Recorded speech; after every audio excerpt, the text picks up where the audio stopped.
Right, well this is on our way to Snowdon. Head up there on the train, see what the disabled access is like. Wheelchair at the back, Michelle at the wheel. Hello. So yes, should be a fun day. Weather's not looking too clever, but we shall see. We shall see what it's like when we get there. But in the meantime, we're going to get some nice views, hopefully of the Hunbury's Pass, if that's how it's said correctly. I do apologise if you're Welsh and have mispronounced it, I do apologise. But yeah, see you later.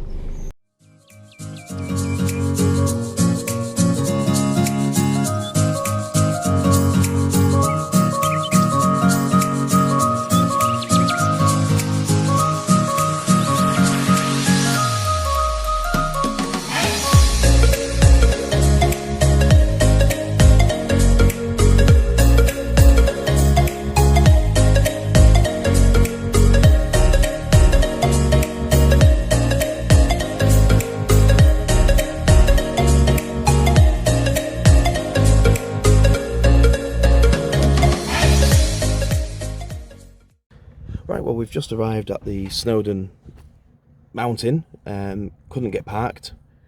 The car park outside the front is too gravelly and it's really steep. Car park round the back, again, just dirt and gravel. Would struggle to get a wheelchair across there. Now, there was another parking space, another place to park the car. It was 200 yards down the road. It's a bit of a distance, especially when you've been all day in the chair. So yeah, what we have found is the Royal Victoria Hotel. We spoke to somebody on reception, a guy called Andrew. Very helpful guy, very nice, very polite. Said we can park in their car park for the day. Just put up the old blue badge at the front, park in the car park. It does mean we have a little bit of a hill to go down, but nothing compared to the other parking spaces. So if I just spin this camera around, don't know if I can. I don't actually think I can, but it's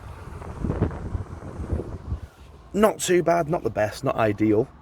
But Snowdon does have space for 3 cars at the front in the forecourt for disabled parking, but they were all full. So maybe if you come in, maybe give them a ring ahead, sort of like try and book it. I don't know, but in the meantime, we're going to try and get down this hill, get our way over to the train station. We've just heard the train go off in the background, steam engine, sounds fun. But yeah, I'll see you in a bit.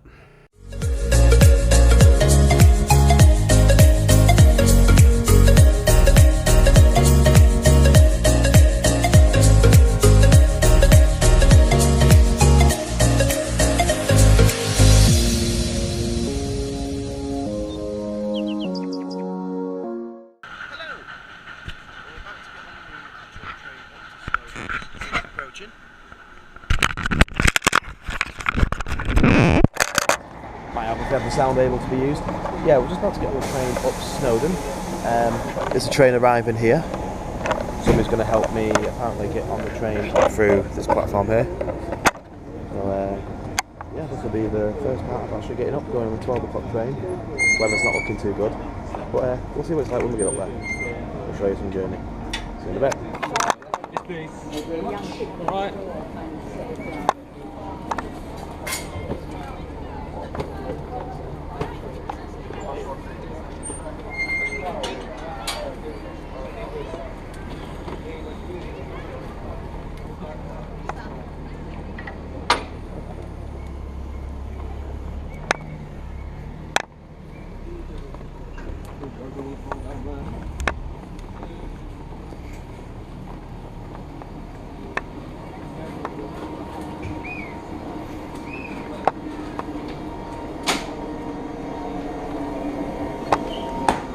Well, we get to be in the naughty bit, Nathan. What? The back of the train's the naughty bit, isn't it? Is it?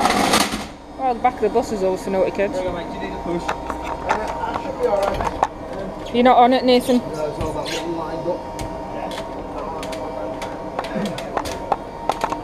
Go far side, and then face that way, and reverse out to the back bit. Excellent. Thank you very much. So you're right over the far end. We'll finish wrecking the train. That's it. What's left? Okay. Thank you very much. Brilliant, mate. Thank you. Thank you. Ooh.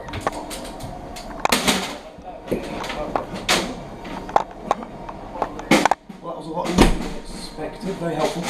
So yeah, let's get this mounted. So I just adjust this chair back to No, it's a normal position.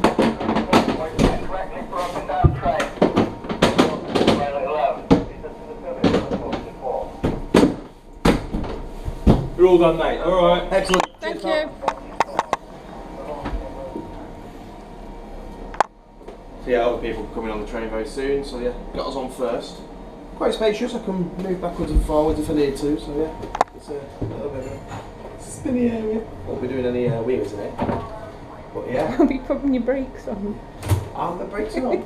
So yeah, now it's time to get up the mountain. Let's have a quick look at the view. I'm going to say hello to Michelle. So yeah, I don't know how much you can see from there, but still getting used to the GoPro. So I do apologise about sound quality. But yeah, it's quite nice. So yeah, we're going to go up Snowdon. You excited? Yeah. It's gonna be fun. Right, we'll get some shots of the view on the way up. Obviously, I do believe there's a changeover in trains halfway up.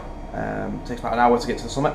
You get half an hour at the top and an hour back down. So. This is a passenger announcement. Oh, hello. The next departure until Passenger announcement. I'm the only passenger. This is for me. Before returning to Canberra. But yeah, should be, as you can tell, that's heading up down that way, and then it veers to the right and up the hills. So yeah, it stops halfway, but we did hear over the radio that apparently there's a broken down train, so this may take a little bit longer. But this is the 12 o'clock train. The rain has started. It's unfortunate. We've had nothing but nice weather for days and days and days, and then suddenly the rain comes. Typical. But shouldn't put a dampener on it. Now, I have been told I will not be able to get to the summit of Snowdon, which, to be honest, is a bit disappointing. You'd think with today's sort of like the amount of people who may need assistance and stuff like that, they'd kind of maybe possibly put a ramp in. They've told me today that there is one in the works. There's something going to be done. They won't give me a time scale. They won't say when. They're just saying. I'm not sure if they're just saying that or whether there actually is going to be a ramp put in. But there is 35 steps to get to the summit. So obviously Michelle will be able to make it. I won't. So I'll be sat at the bottom of the 35 steps while Michelle goes and gets some nice pictures of the view. Might send the camera up with her just for to have a look around so you can all see. If as long as might be able to see through the rain, just as long as it's not too cloudy, because I don't know how high up this is actually is. I've not really done my research into how tall Snowdon is, but plus I have vertigo, so yeah, this should be fun. But yeah, painkillers, and I've had me anti-anxiety pills, so I should be alright. But if not, you might get some fun videos. I'll see you in a bit.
banners? Yeah, but you're right. But you know that block, they walk across glass. Are you okay? Where we go. And do you know what he just did as well? With the high winds, you shut the door now. Alright, okay. And then when you're in, Yeah. get nicely to the centre so you don't catch any of the edges, and then you just hold your one button and then take it up to the one sort of floor. Oh, excellent. We'll test it now. If you get stuck, we'll see you in a minute. Yeah.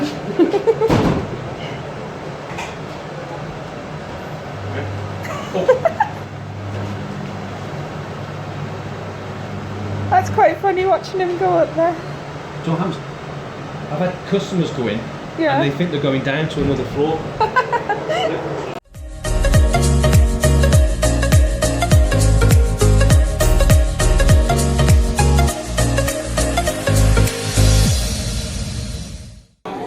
Yeah, just be able to tell us your name and your actual position, job position sort of thing. That's So- great. Yeah. My name's Vince Hughes, and I'm the commercial manager here at Snowdon Mountain Railway. Thank you very much. Now, we just quite simply, we're going for 4 or 5 questions sort of thing, just to engage sort of thing for the channel, so people can see what they can do, what's available to them, how easy it is to access, just that sort of stuff. So basically, question number 1 is what does the word disabled mean to your company? How would you define somebody who is disabled? I mean, the definition for us is, there's many different aspects of disability, and I think the common practice people do tend to think about people in wheelchairs, but it's far more wide range than that. We know that from experience. So we deal with people who, obviously there's visual impairments, people with hearing difficulties, we have a growing number of people with special or learning difficulties, so our requests are quite wide and varied. So when we think about disabled, it covers all those aspects. It isn't just mobility, although mobility probably has the biggest difficulties. Obviously we're at the top of a mountain, we're 5 miles up. Yeah. I didn't know it was 5 miles. Yeah, 5 miles in total. Wow. Yeah. Vertigo's that's got even where we're worse standing, now. Yeah. We're what, 4,000 feet above sea level. Wow. 1,018 metres. So yeah, so it is more wide ranging. I think it has more depth and aspect, and I think a lot of the general public will probably assume. But we know because we deal and cater with it on a daily basis. Yeah. Excellent. Now, question number 2 is what kind of advertising do you have that is aimed towards people with disabilities? I mean, our website would be the primary portal that people use. So immediately, if somebody's looking to come to North Wales, looking to come to any attractions, they're going to go onto the web. So our website, as most other hospitality places will have, is information on access. So what is it we can and can't do? We always tend to ask people to telephone, so we have lines manned every day because we want to talk to people. So we can sort of cater for their needs independently, and we find that's the best route rather than do it simply as an online booking with a little bit of text. We prefer to talk to people. So the website would be the one. Obviously we do a lot of social media. We do an awful lot of charity events, believe it or not, almost I would say on a daily basis. And people with a range of disabilities will contact us wanting to do something to raise funds for a particular charity as well. So that in itself does a lot of internal, external promotion. I've seen people actually coming sponsored walks up and down the mountain. I've seen that Every quite time. often. Yeah. But we've done where people have come in adapted wheelchairs where they've actually motorised and driven themselves up the mountain. Wow. People who were carried in wheelchairs up the mountain. So That takes some determination. It absolutely does. I mean, and you get to the extremes. Where I had one guy, believe it or not, for charity, pushed a Brussels sprout with his nose up the mountain. It took him 4 days and 4 nights. He had a metal brace made specially to push this sprout, just to be different. Was there just to anything, do something. was there anything of the sprout left by the time he got to the I think he top? had different sprouts. I don't think it was one sprout. So you get that. You get an awful lot of requests to help and aid, and obviously if it's practical for us and it's not too disruptive, then we help out where we can. Oh, fantastic. So Do you mind if I go out? Because time's going on. Do you No, mind if on are you you go. alright here? That's fine, You yeah. alright if I just Yeah, quickly she run? wants I to want get to to go the up to the summit. top. I'm sorry. Okay, don't be late. No, I won't. Be careful, it's quite wet Yeah. underfoot as well, so don't slip. I'll take that with me. Yeah. Okay, See I'll you be in a quick, bit. I promise. It's out and left. Out and left, okay. See you in a minute. Have fun. Cheers. Yeah, so question number 3, more about the employees that work here. Yeah. Now, I know I've worked for companies where we've had to sit through like videos of how to interact with customers. Yeah. But there's not very many covering disabilities unless you specifically go out and find them. We found with Yeah. other companies. But so my question is, what sort of training do your employees go through to be able to help someone with a mental or physical disability, or even with learning difficulties? I mean, as again, we don't go out externally, so the majority of our training will be in-house. Yeah. So the key one for ourselves will be induction, and our induction's a full day. Yeah. I deliver it myself, part of it. I do the HR side of it. I will do DDA. I will give descriptions, expectations. We'll also then spend an awful lot of time with health and safety. So it tends to be internal. I have requested over several seasons, I bring in people, especially through the DDA, who can come and give advice to us. Yeah. So I've had people come and give training on the needs of autistic Passengers with children a and adults. midday ticket from Paris should board the train now, as it is about to depart. And I tend to do that through connections, where people have visited. So we've only got 10 minutes till we have to get on the train ourselves. It goes quick. It does. So it tends to be, I think you mentioned earlier about contacts. You get certain contacts. I've got people in National Park. I've got a gentleman who suffered an accident with not skydiving, paragliding. Wow. And he was known to us, and he's now in a wheelchair. Yeah. So he comes and gives assistance and aid and talks. And so we tend to do it that way rather than formal training suppliers coming in. And that seems to work. It's more pertinent and it's more realistic, I think. Like I had somebody who talked to me about visual aids that I wouldn't know about. You know, it's not always bold lettering that helps somebody that's visually impaired. They like it if it's uppercase, lowercase, and it's easy to read. So things like that, we tend to pick up almost through osmosis. We learn it and gain it as we deal with either individual customers or actual people and certain companies that might have an interest. Right. So Okay. it tends to be that way. Yeah. Question number 4. It's a bit of a cheeky question. I always find a lot of people with disabilities are in situations where they can't actually find employment because obviously like they're adapted to a wheelchair or they have a serious like mental health issue. Yeah. So they're not able to be in an actual workplace. Now there is things people put in place for people, but obviously it's not catered to everybody. Yes. So money can be an issue for people with disabilities. Yes. So the question is what sort of like discounts or opportunities do you offer to people with disabilities to be able to come and visit? I mean, it's the only area, well there's 2 areas of discount we offer. We offer what we call an early bird, early morning train, but it's about a third off every morning. So if somebody with a disability wanted to take advantage of that, if they pre-book it, they'll get up to a third off. Any other train, then we give a discount of up to £3 per person. It's the only discount we do. We don't discount senior citizens, we don't discount students, but it's a one concession I think, you know, we're happy to offer for the reasons that you give, that not everybody has that available spend to use. If it's to do with carers, we ask them to make contact with us and we talk to them individually in regards to their needs, and then we can offer them additional seats as well. Yeah. So we do offer that. That's brilliant. And final question to finish it off with. Now, the video's been made for awareness of the wheelchairs, but also we're trying to tag it along with making a bit of awareness for my illness, which is an extremely rare condition. It's not even recognised by many doctors. So I'm just looking for it's quite easy. It's a yes or no answer. Have you actually heard of Durkheim's disease before? No. It's an illness you have never come across. Correct. Right. Okay, it's brilliant. Yeah. Thank you very much. Yeah, pleasure. Good stuff.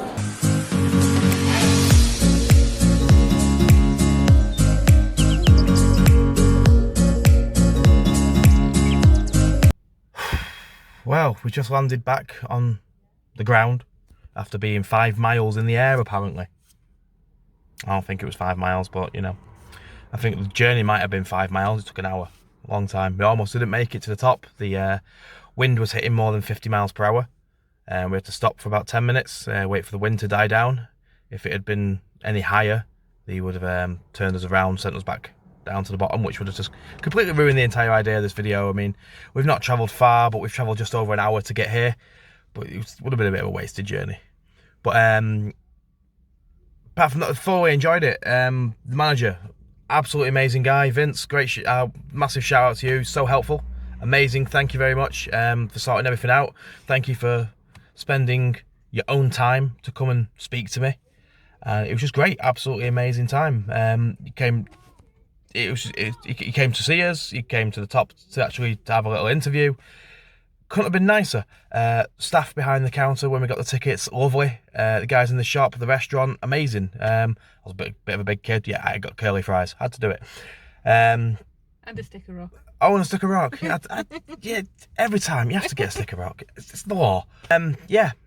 What did you think, Michelle? Did you enjoy yourself? I loved it, especially the top. Yeah, it was quite scary. Yeah, you got to go to the summit. I couldn't get to the summit. It's about 35, 40 steps to the summit. And yeah, I was okay. I got a cup of tea in the restaurant. I was fine with that. Couldn't see. It was too cloudy. Great.